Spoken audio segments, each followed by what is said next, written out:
calamity strikes in your life, and it has to strike at some point. When calamity strikes in your life, and it has to strike at some point, the first thing a believer should do is connect to Allah. الَّذِينَ إِذَا أَصَابَتْهُم مُّصِيبَةٌ قَالُوا إِنَّا لِلَّهِ وَإِنَّا إِلَيْهِ رَاجِعُونَ. Allah describes the believers, and Allah says those whom, when calamity strikes, when difficulty and hardship befalls them, the first thing they say and they utter is, we belong to Allah and unto Him we shall all return. So when calamity strikes, the first thing you do is you say, Inna lillahi wa inna ilayhi raji'un. I belong to Allah. What does that mean?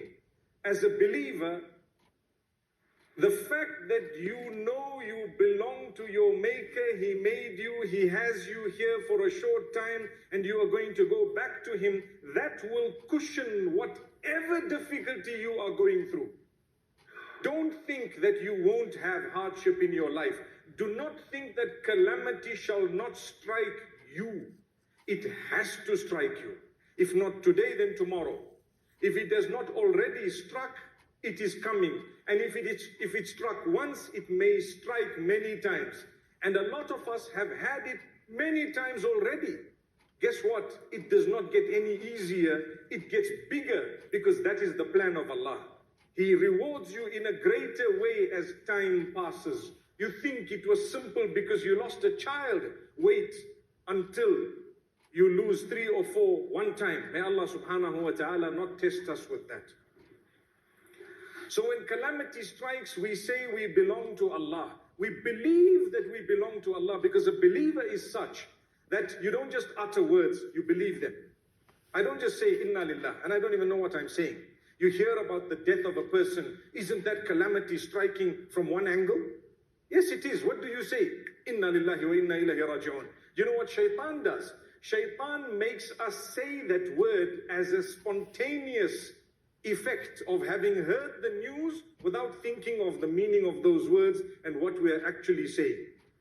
That's what happens.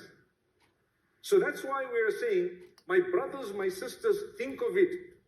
Who do you belong to? You belong to Allah. Do you really think as a believer He would do something nasty to you? The answer is no. I lose my limbs, it's not nasty for me. If I have connection with Allah, that's Allah. Destiny is written. رُفِعَتِ الْأَقْلَامُ وَجَفَّتِ الصُّحُفُ. The pens have been lifted and the pages are dry. Your destiny is already there. You're going to go through tests that Allah chose for you. So take it in your stride. Inna lillah. Inna lillah. We belong to Allah. I belong to Allah. You belong to Allah. We all belong to Allah. I don't even belong to myself. That's why when you say, this is mine, this is mine, this is mine, hang on, hang on. In actual fact, you and whatever you think is yours is actually Allah's. When you came on earth, you came with zero. You suffered and struggled and fought and made enemies your whole life to get a bit of money. And then you left with nothing, zero. What was the point of that fighting? What was the point of the war? What was the point of all that toiling? If it did not bring you closer to Allah.